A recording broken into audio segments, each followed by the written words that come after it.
Good afternoon, everyone, and welcome to our webinar, Best Practices for Supporting Kincare Families in Community Settings. My name is Ann Cuppinger, and I'm with the Community Technical Assistance Center, and I'm joined today by Maria Gilborn and Anita Bhattacharjee, who are both from the Family Center in Brooklyn, and Susan Berger, who is the Director of Workforce Development at Families Together in New York State. And Families Together has partnered with CTAC and with the Family Center to put this webinar together. So we're really glad you've joined us.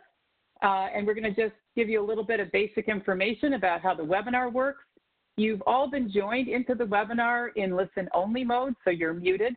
But we absolutely want to hear your questions, so we would like you to chat your questions into the host throughout the webinar. The way you open up the chat box is to hover over the bottom of your screen and click on the speech bubble icon, and it will open up a chat box to your right. You'll notice in that chat box that you can, there's a drop-down menu and you can choose the host. So if you have questions during the webinar, please chat to the host. If you have technical questions, also chat to the host. And at the end of this webinar, we'll have time for Maria and Anita to respond to your questions. So we'd also like to remind you that at the end of this webinar, a survey will pop up, and we'd like to ask you to take just a minute to answer a few questions, and it's also an opportunity for you to let us know what other topics you're interested in hearing about from us. And the slides and the recording for today's webinar will be posted on the CTAC website within a few days of this presentation. This is actually what the CTAC calendar looks like. So if you go to our website and you click on the upcoming events, you'll see a calendar, and you can click on specific events to register, or you can go backwards to past dates to find the recordings and resources from any given webinar. You can also search by various topics. So I'd just like to say a little bit more about our presenters today. They're from the Family Center in Brooklyn, and I really encourage you to go to their website. I had fun poking around. It looks like a really interesting organization. They do a lot of creative work, and it looks like they have fun doing it too. They provide a mix of social and legal services, including family support, a legal wellness clinic. They do health education and work with folks who are HIV positive, and they also provide a wide array of mental health and behavioral health services. Maria Gilborn is joining us today. She is a licensed social worker, and she is the Director of Social Services at the Family Center. And Anita Bhattacharjee is also with us today, and she is the Family Coordinator. And so without further ado, I'm going to turn it over to Anita and Maria to share with you a little bit about their wonderful work that they're doing in kinship care. So good morning, and thanks for joining us. My name is Maria. Thank you for the introduction, Ann. I'm the Director of Social Services at the Family Center in Brooklyn. And today's webinar is really focused on Kincare families, the best practices for serving Kincare families in community settings. So we're really excited to be here. I'm excited to be here with my colleague, Anita Bhattacharjee. Hello, everyone. I'm Anita Bhattacharjee, and today's presentation is intended to meet the needs of people working in the social services and community settings who may encounter and serve kinship families as part of their larger caseload or target population. As you may know, there are several programs across New York State that are focused on meeting the needs of kinship families. There are also likely some people on this call who work for these programs and bring tremendous expertise, and we welcome you and hope you will chime in during our Q&A sessions to fill out anything we may have missed. But today's presentation is really to focus on how do you best serve kinship families in the context of other programs, such as Children's Health Homes or CFTSS programs, which is the Children and Family Treatment Support Services. Or you may be working in schools or community mental health settings. Our presentation will briefly cover common factors leading up to kinship care arrangements, and also common needs of kin care families, and then we will discuss best practice in serving kin care families. In thinking about best practice, We are talking both about best practice that we hope can be integrated into your programs, but also what approaches you would be looking for in other providers in order to be a strong advocate and make appropriate and effective referrals for Kincare families that you are serving. So, before we jump in, we want to tell you a little more about ourselves and learn a little about all of you. Oh, sorry about that.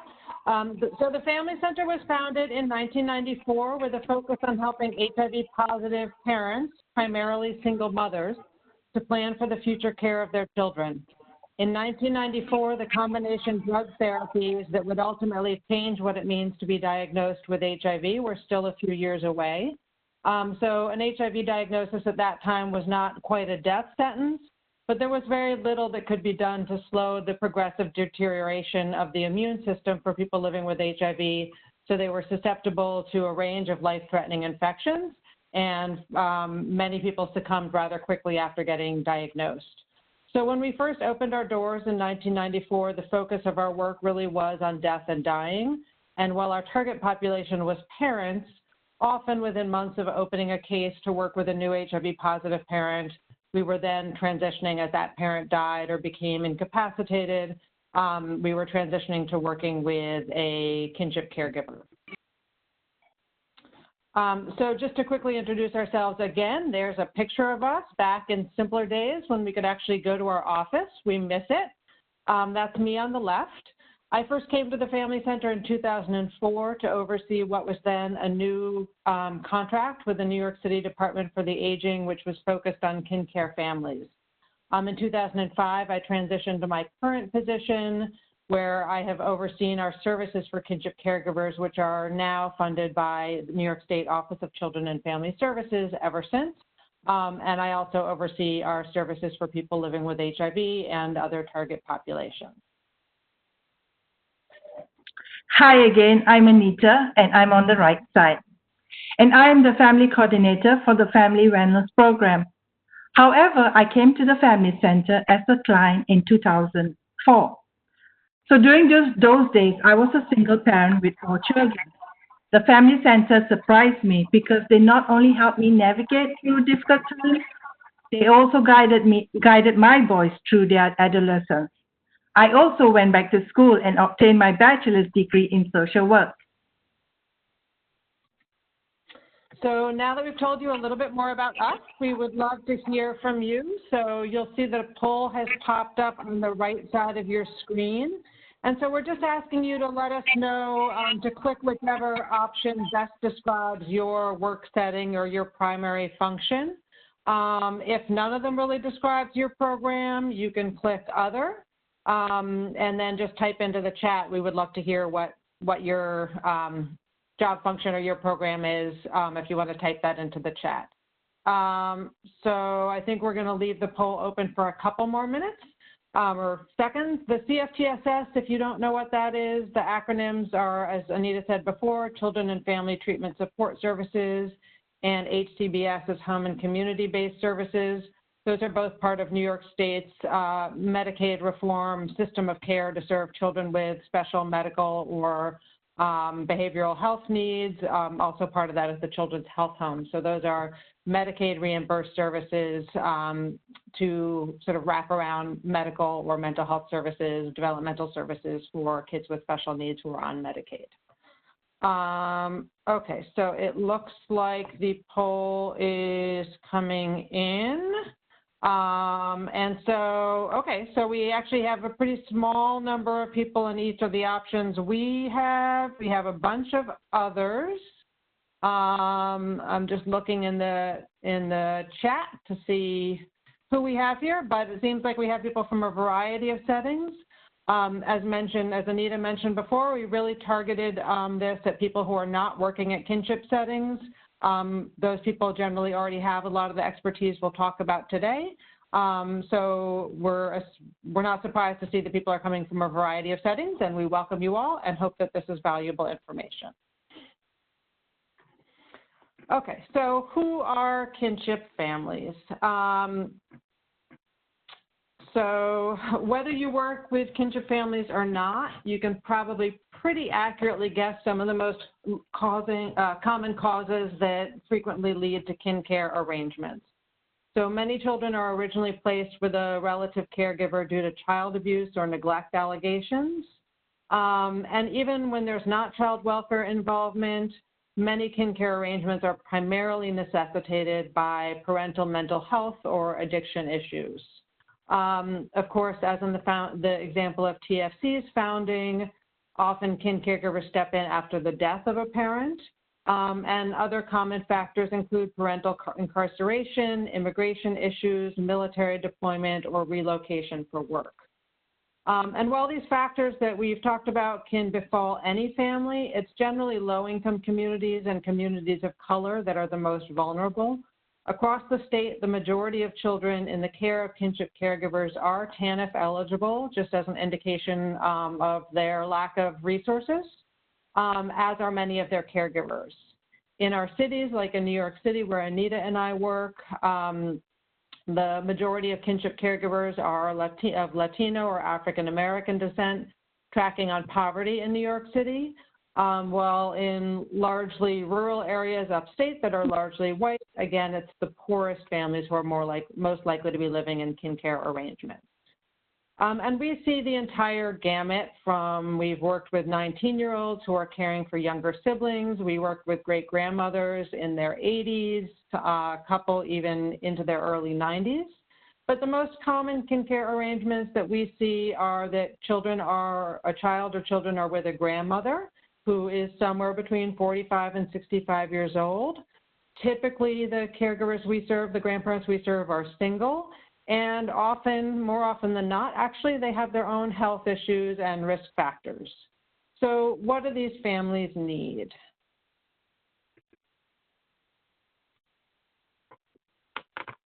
And are not different.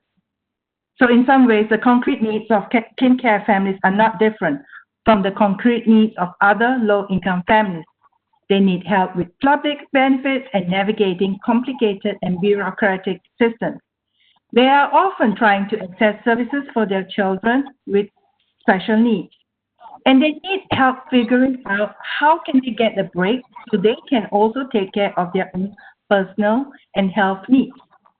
That being said, kin caregivers may face barriers that parents would not have. First of all, especially if a kin care arrangement is new. There might be a steep learning curve, such as related to a special needs child. Some of these challenges may be like, what is an IEP? Or how do I administer medication or get medical transportation? There may also be a learning curve related to navigating the public system, such as foster care and public assistance. We see a lot of caregivers who have always worked and are now thrust into applying for public assistance for the first time. So this experience for them can be challenging, demoralizing, and frustrating. This leads to a second obstacle unique to kin caregiver. Depending on their legal relationship to the children in their care, they may have limitations to their legal rights to access certain services for those children. And some may not know the limitation of custody versus legal guardianship.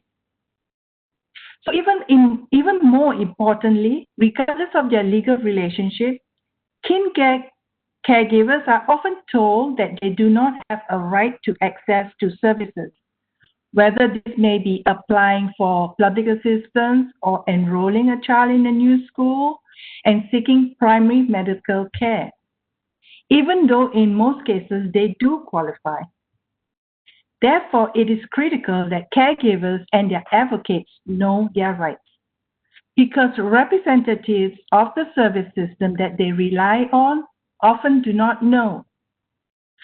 We are not going into details about caregivers' rights in this webinar, but at the end of this session, there will be information about how to access previous CTAC trainings at the beginning of this year, 2020, on the topic of caregivers' rights, which was presented by the New York State Kinship Navigator. So now we want to talk about case example. So let's illustrate some of the common needs that we are talking about today. We are going to start with a case we are calling Larissa P., which is a fictionalized case based on several caregivers we have served. So most of our caregivers are grandparents.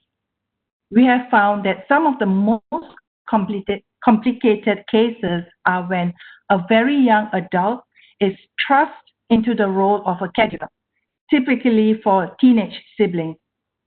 So this example, Larissa is a 24-year-old woman who is caring for two teenage siblings after her mom died suddenly about a few months ago.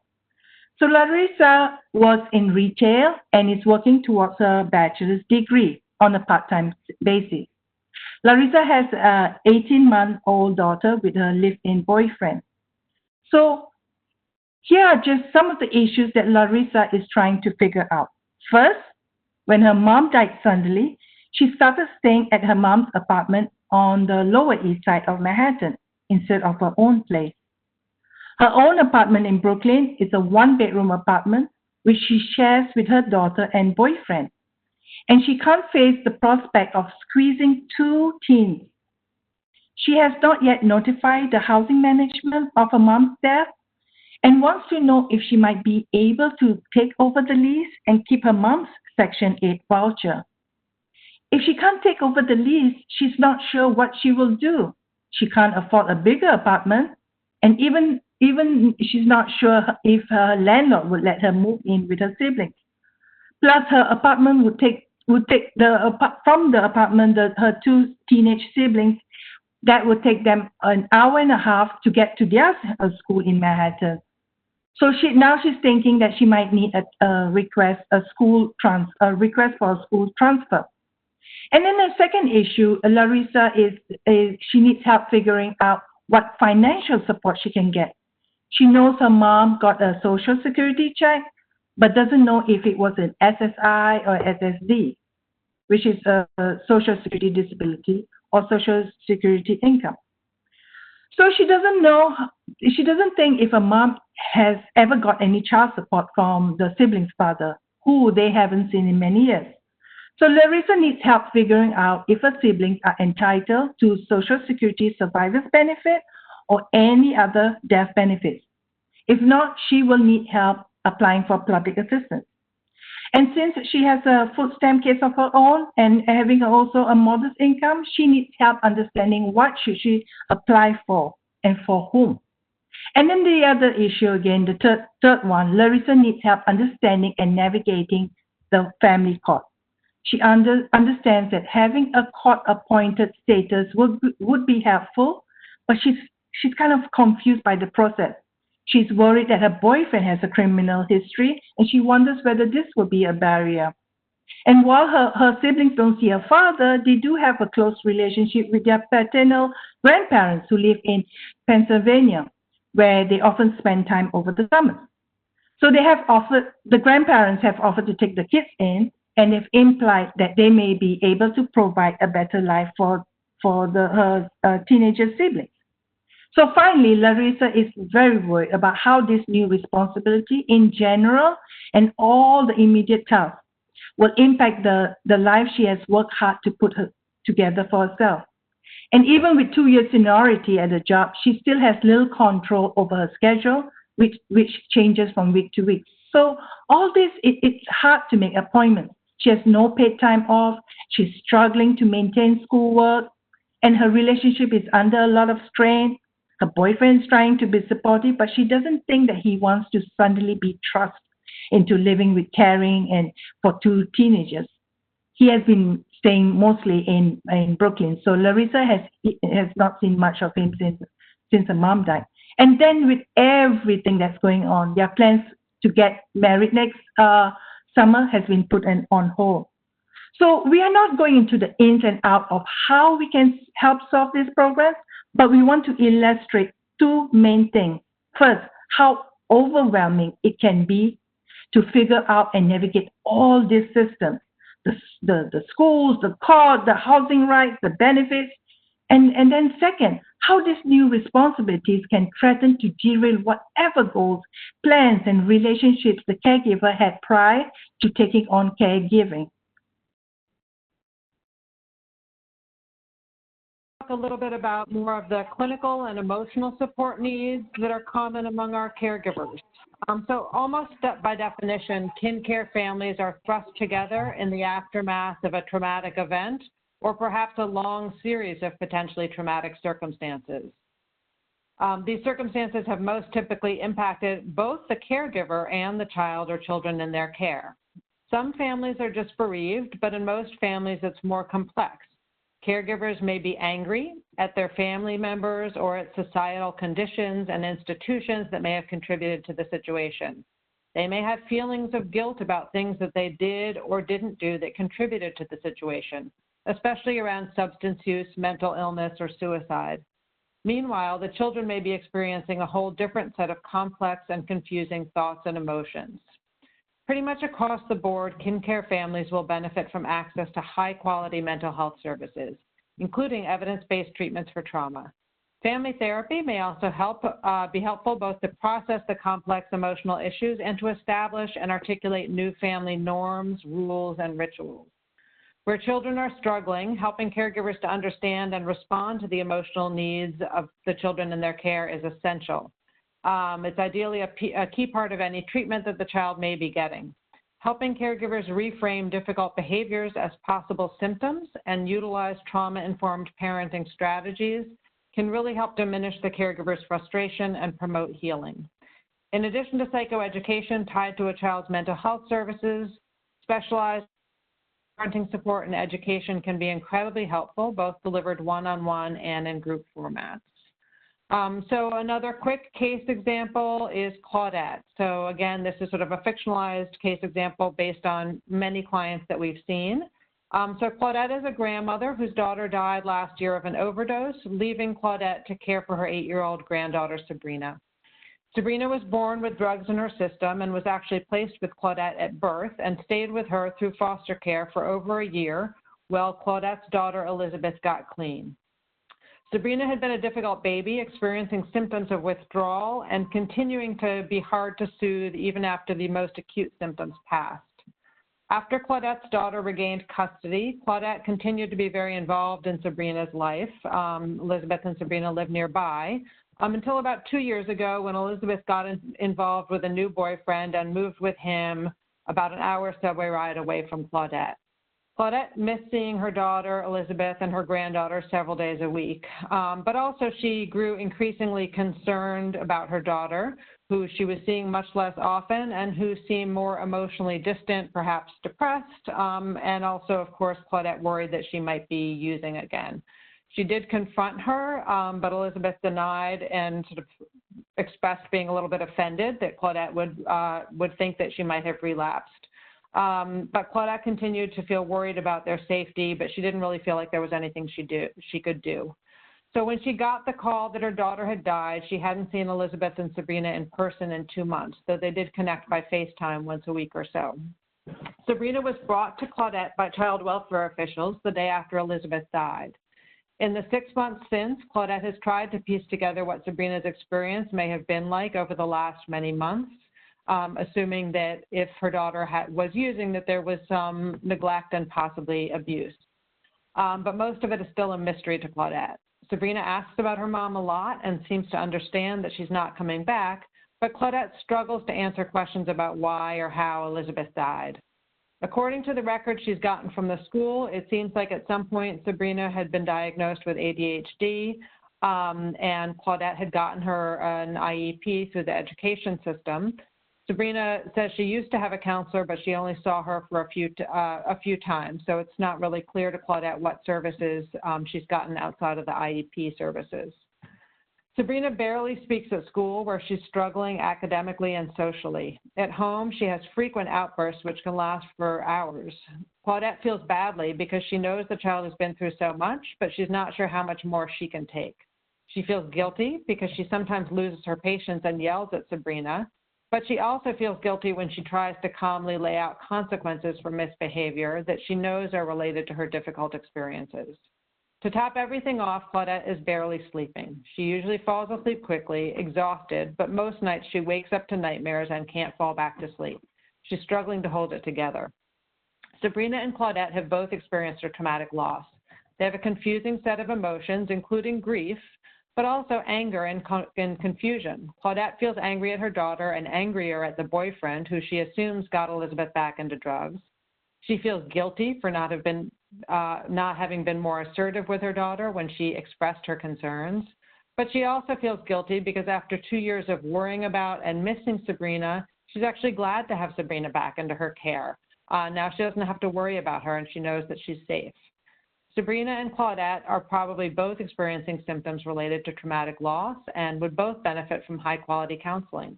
Sabrina may also need mental health services to investigate the ADHD diagnosis, but right now it might be very hard to tease out trauma symptoms from ADHD symptoms since they often look so similar.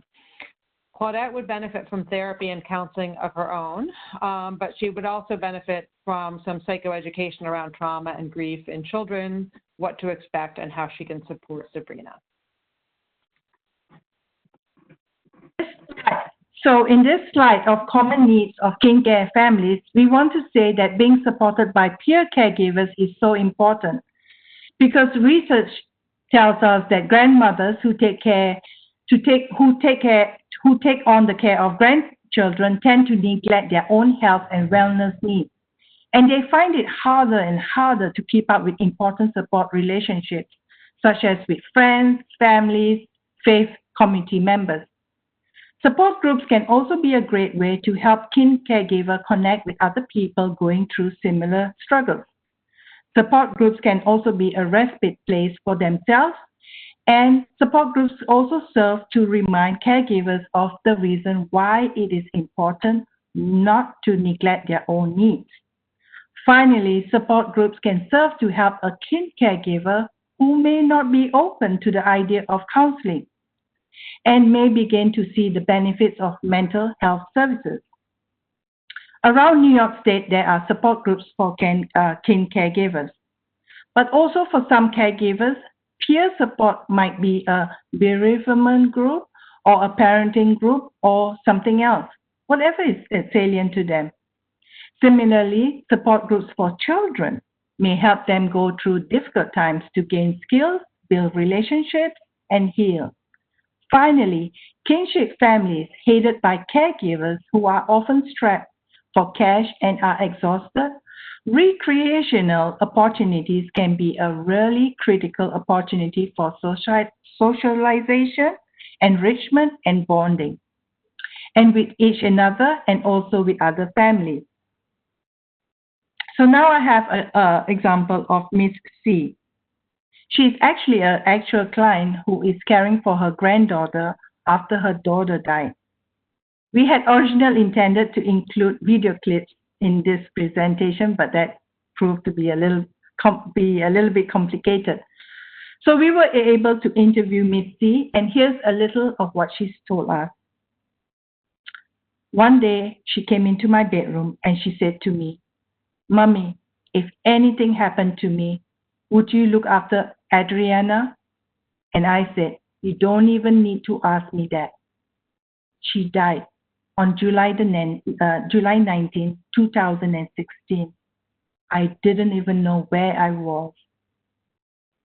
So Miss C attended a bereavement group, and from there she was referred to our caregiver program, where she is a consistent member of our Grandma's Hands group. Here's what she had to say about that. "I'm happy because this one is for me, Grandma. I get to talk, I get to share my story, hear their story. You get support from one another. Even one of the facilitators is raising her grandchildren. We support each other. If I don't go for a few sessions, it is not the same. I am not the same. I am feeling depressed and I'm feeling self-pity then. Let's put it in this way. I wouldn't be sitting here. I think maybe I would be in Bellevue if I wasn't going. I love it."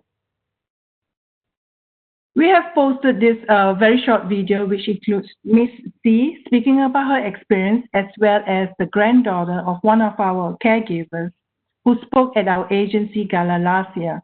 So there will be a link to the video at the end of this presentation.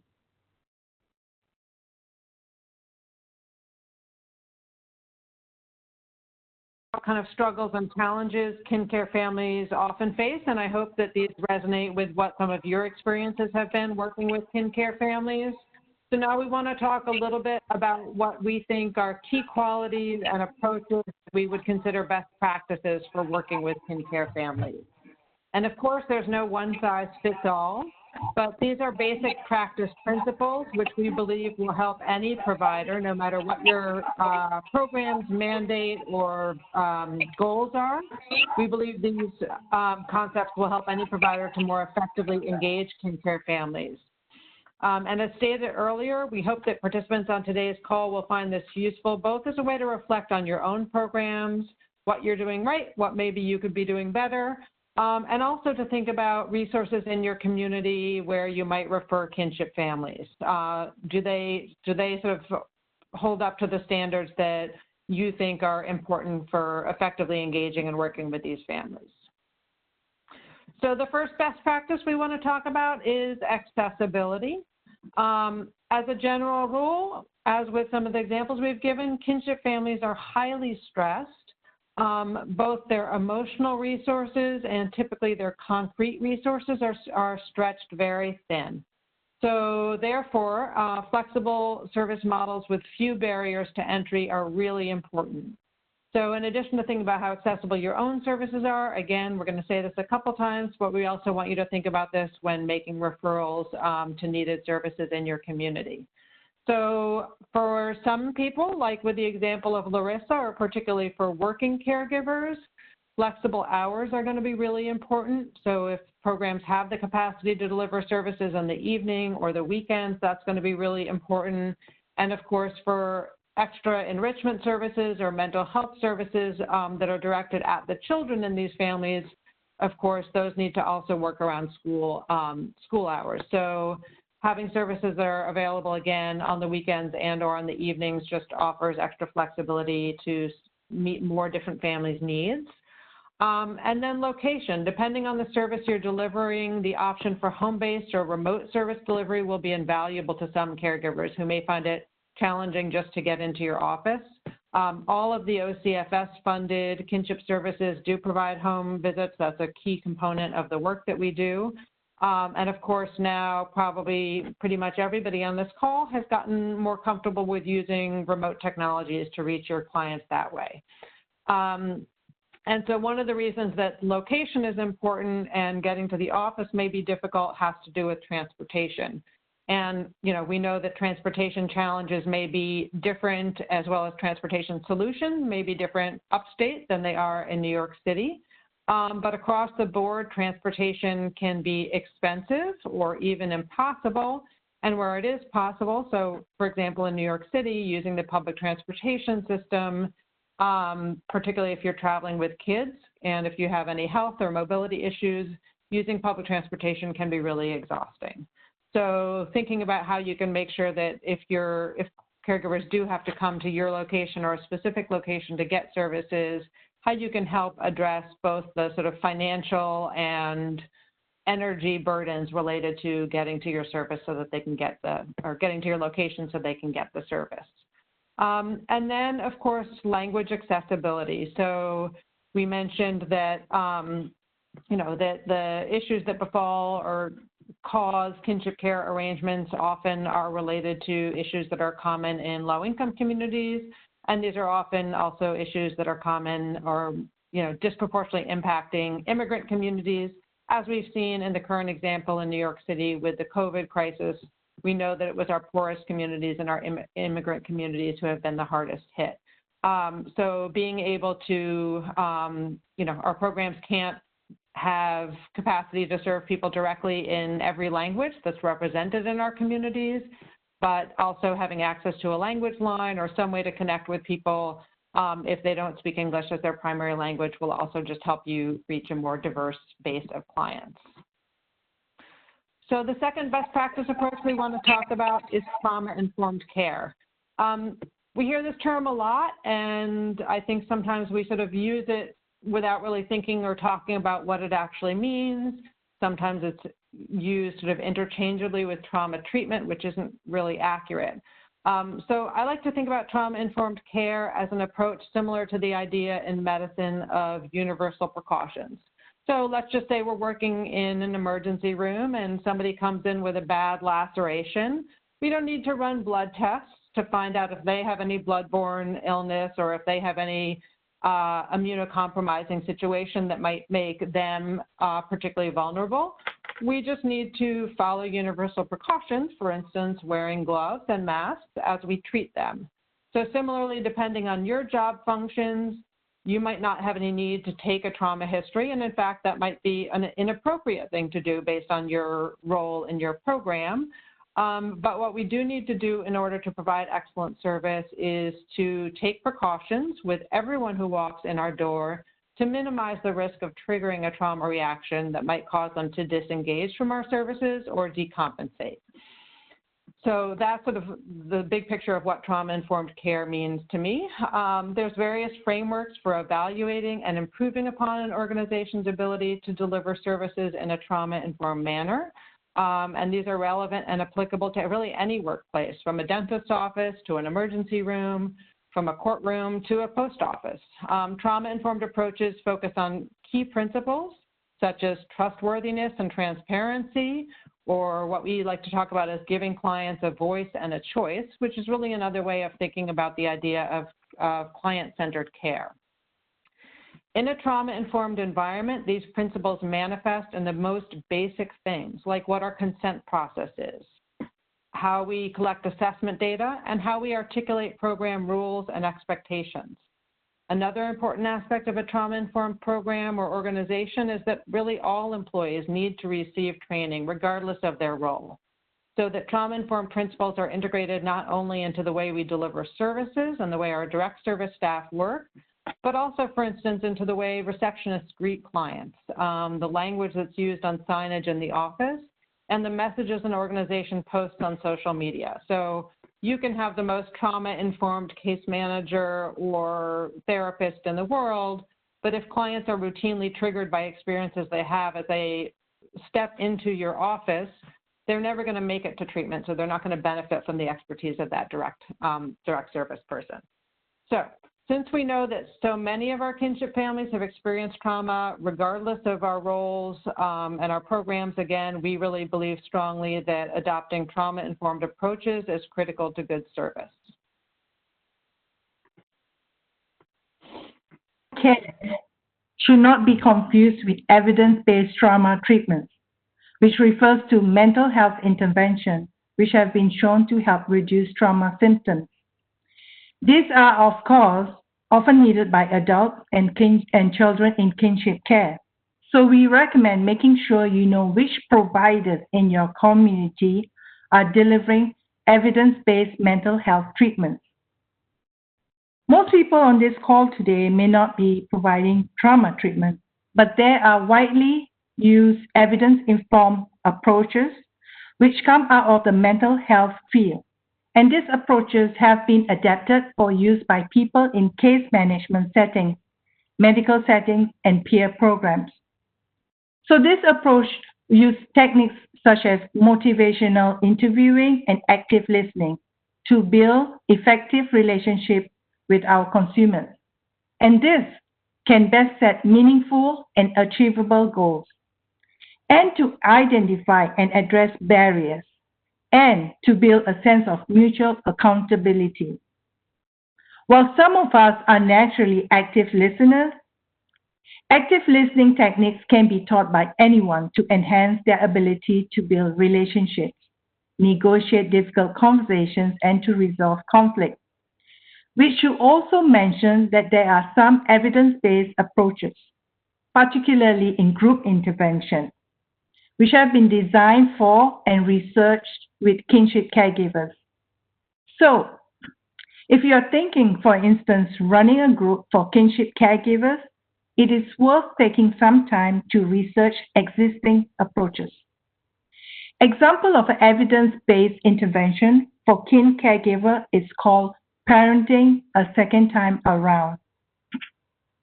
This group curriculum was developed by Cornell Cooperative Extension and Caregiver Family Connection, a child welfare case management model. So, as we mentioned earlier, peer support can be invaluable to kinship caregivers. We have spoken primarily about grandparent support groups, but kin caregivers may also benefit from other types of peer support groups, such as groups centered around bereavement, parenting, addictions, or any defining experiences or circumstances in their lives. I think one of the last impacts of the COVID crisis is that there will be more opportunities for people to participate in support groups remotely. And this has the potential to open up a lot of new opportunities for our clients. And of course, peer interventions are not limited to peer support groups. As you may know, in the last 10 years in New York State, there have been significant expansion of a peer workforce with the state offering or endorsing a range of peer credentials, including for people living with HIV and people with mental health challenges and people in recovery. Family peer advocates are trained and certified professionals who may have experience caring for a child with developmental or psychological issues who can help others understand their children's special needs and help caregivers navigate the care system. Family Together of New York State, which is a certifying body for family peer advocates, has also specialized training modules for caregivers seeking these credentials. As an example of how New York State has supported the expansion of peer workforce, as of last year, services developed by a family peer advocate can be billed to Medicaid for qualifying families under the CFTSS program. So, for those of you who are delivering or preparing to deliver these services, one very specific recommendation would be to hire at least one family peer advocate who is or has been a kin caregiver and might be able to provide more specialized family peer support to kinship families in your program. Another example of a peer-to-peer model is a buddy or a mentor and mentee model in which two kinship caregivers matched by an agency to provide support to one another with some training or oversight from the agency. Regardless of this approach, we believe that services delivered by a peer can have an amplified impact for kinship caregivers. Two more to go. So in serving kinship families, the ability to provide effective advocacy is really critical. As mentioned earlier, both our clients and the staff of the care systems that they rely on may be confused or misinformed about what they are entitled to and what decision-making power they have. As a result, their efforts to get services for themselves and their children may be arduous and frustrating. And while every one of us on the call can't be expected to know all the ins and outs of kinship caregiver rights, here are a few suggestions that we think will help with your advocacy efforts. First of all, developing and nurturing collaborative relationships with the key systems which families interact with is key. So in our program in New York City, I would say that the notable examples are the public assistance system and the child welfare system. Those are the two systems which our kin caregivers most frequently need help navigating. So having connections with sort of people in power, with people at administrative and supervisory levels in these systems is incredibly helpful because often we can just pick up the phone and solve a problem, saving our caregivers time and frustration and also saving those service systems time and frustration. At the Family Center, we have always talked about our pleasantly relentless approach, both in terms of how we sort of keep families engaged when they might be at risk of falling out of services, and also in terms of how we interact with other providers. So a good advocate is clear and persistent, but also able to escalate when a problem isn't getting solved without losing their cool. So in order to do that, in order to sort of effectively escalate a problem, it's really helpful to know what you're talking about. So the last element that we're going to talk about for good advocacy is being really well informed. If kinship families are only a small percentage of families that you work with, you're not going to know the ins and outs of what their rights are. So I want to just bring up the New York State Kinship Navigator. We're very lucky in New York State to have a warm line, the New York State Navigator, which also has a website with extensive resources. So you can turn to them if you have a question of, does my caregiver, does this grandparent have a right to transfer, to sign papers to transfer a child to a different school or to get X, Y, or Z benefits? And then they can also send you resources to back that up. So you can actually go and say, like, here's this administrative memo, here's this document that shows why my caregiver actually is able to sign this for this service for her grandchildren. In addition to servicing as a resource to support our advocacy efforts, the New York State Kinship Navigator that Maria just mentioned is also a great resource for finding additional services for kinship families in your county or community. On their website, they have a resource map where you can locate kinship programs and support groups by county. And the contact information for the New York State Kinship Navigator will be on a slide at the end of the presentation.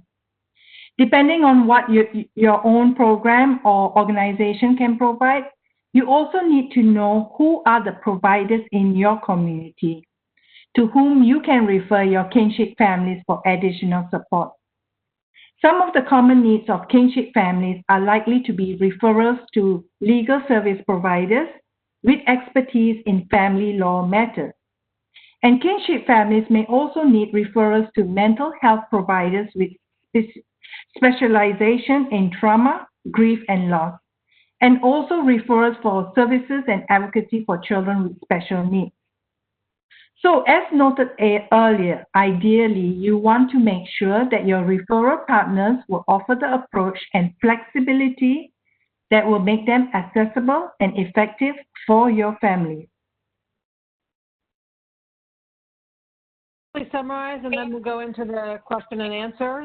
To summarize our best practice principles, the first one is accessibility, involving minimizing barriers to care by offering flexibility around things like hours and location of services, and making sure you can meet diverse language needs as well as other transportation or disability access needs.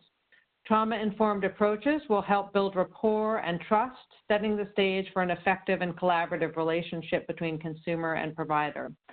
We recommend incorporating evidence-based approaches into your own work and ensuring that you know who in your community is providing evidence-based mental health interventions.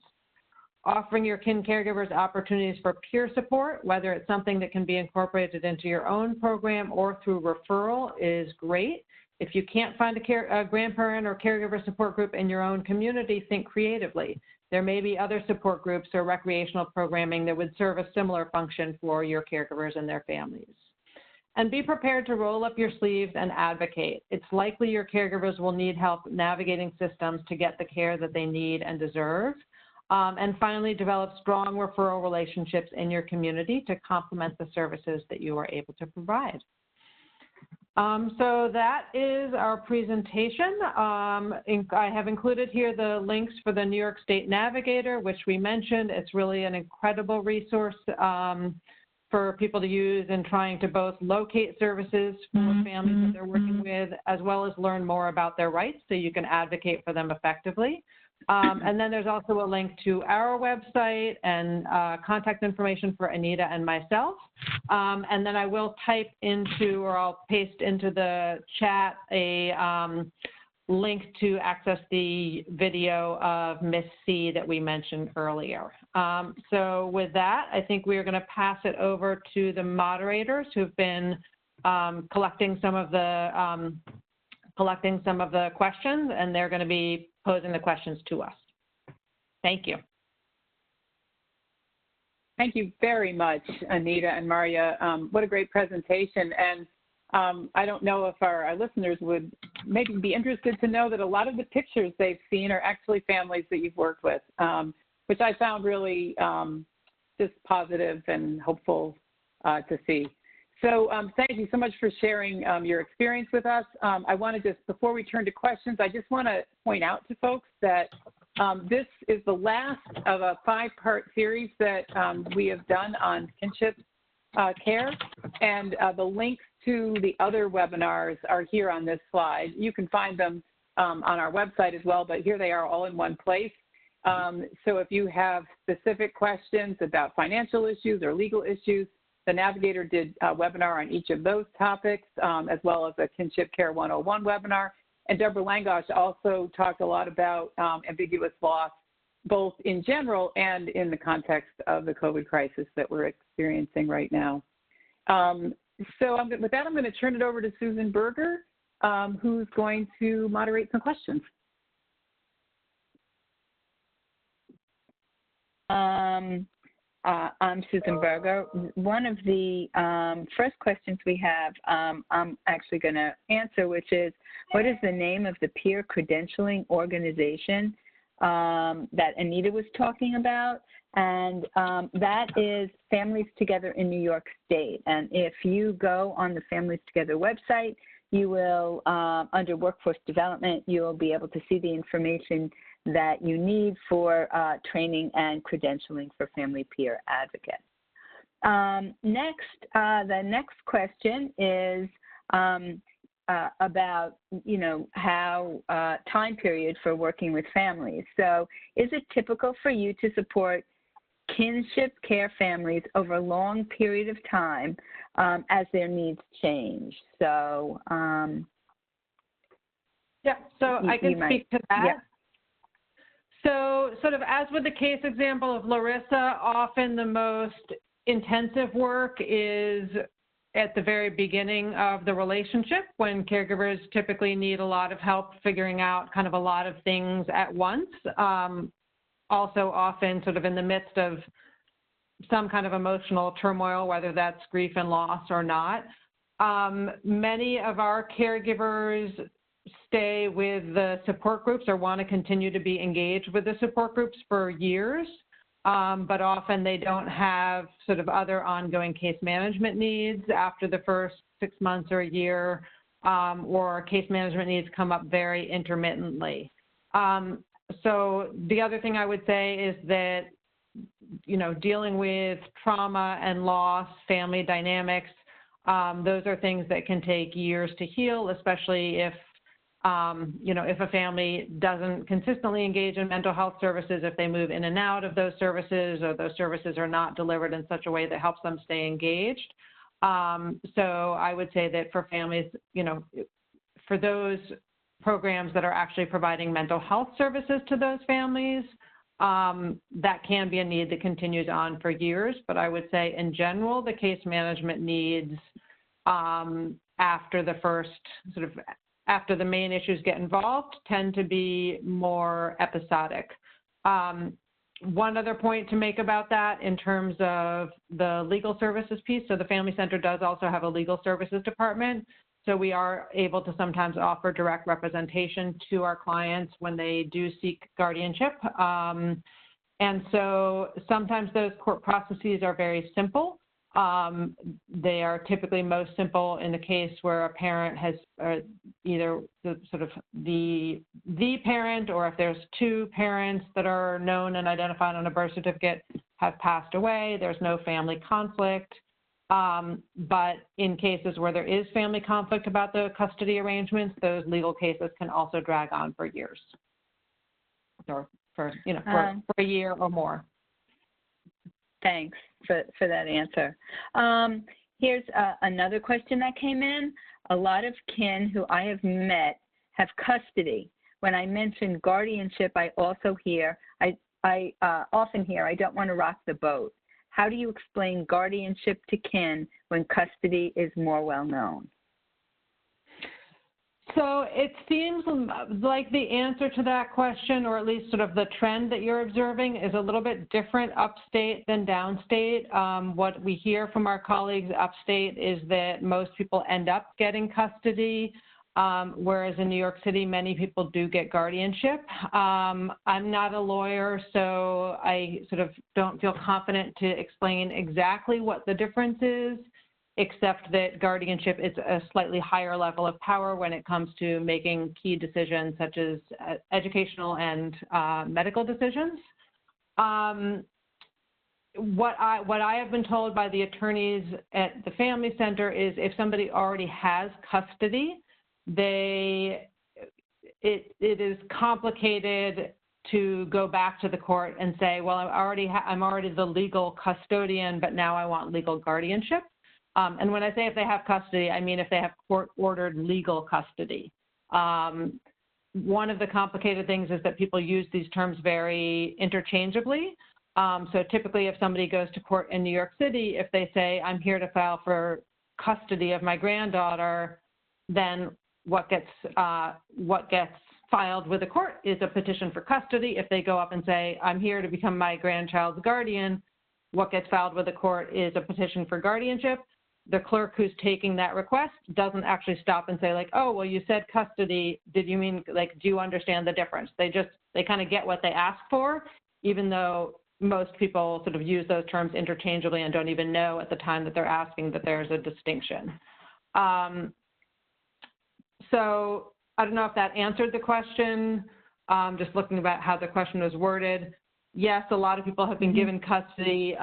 There's also, sometimes people have custody that is a direct placement, which is sometimes also referred to custody, which is basically where the child welfare system places a child with a caregiver, but that caregiver doesn't then become the kinship foster parent. So there's still, the child welfare system is still working towards reunification.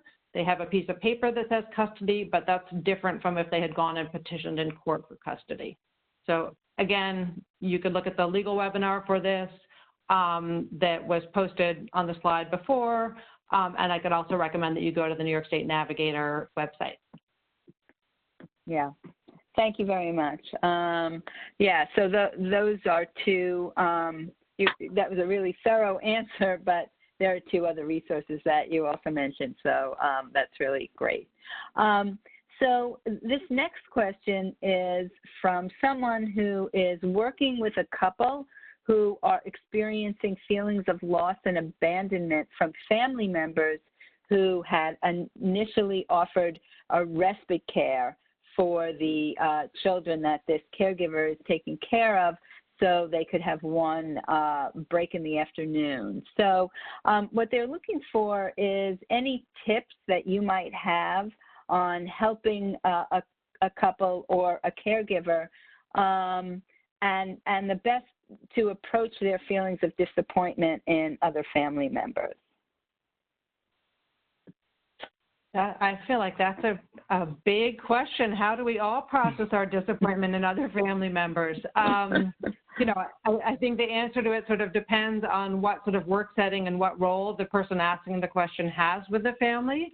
Obviously, that is something that would be appropriate to talk about in family therapy, but it's also something that potentially a skilled case manager or family peer advocate could talk about in terms of sort of how do you get your needs met. Often we find that our caregivers are, you know, are not good at getting their needs met and asking for help. So really working on, you know, how you ask for help from your family members, how you make your needs known, and mobilize others so you're not doing everything yourself. I don't know if that really answers the question, but you know, I think it's something that we need to work on in general with all our families, is really helping them to negotiate their relationships and figure out how they can get help. And communicate. You know, I would say, I'm sorry, I know we're just about out of time, but just one more thing. I would say sort of across the board, one of the things that our families often need help with in general is managing conflict with teenagers in their house, managing conflict with family members, managing conflict with teachers or case managers or social workers. So I think that there's a lot we can do in general just to help our clients sort of manage their stress and manage their relationships and get what they need from other people and other systems of care. Thanks. So we are out of time, so I'm going to pass this the baton back to Anne, who's going to close out the webinar, and we'll see what we can do about getting some of these other questions answered. So thank you very much, and Anne, take it away. No, I just would like to add my thanks to all of you who joined us today and also to our presenters. You know, they agreed to do this webinar before COVID arrived in New York City, and they persevered. I know that they're managing personally and professionally a lot of needs right now. So I really want to extend an extra thank you for them taking the time to do this and put this together. And I feel like I learned a lot, and I hope everyone else did too. So please share this when the webinar is posted. You'll get an email, and you can share it around with your friends. We have folks from all different kinds of systems here. I just noted some people were chatting in. We have CASA volunteers, and we have people from probation, people who work in schools, and community health workers. So I'm really excited by the breadth of people who attended today. And the more we can listen and think about the special needs of wonderful folks who step up in an unexpected situation to help their family members, the better. So thank you all for coming, and we look forward to seeing you in future webinars. Take care. Thank you.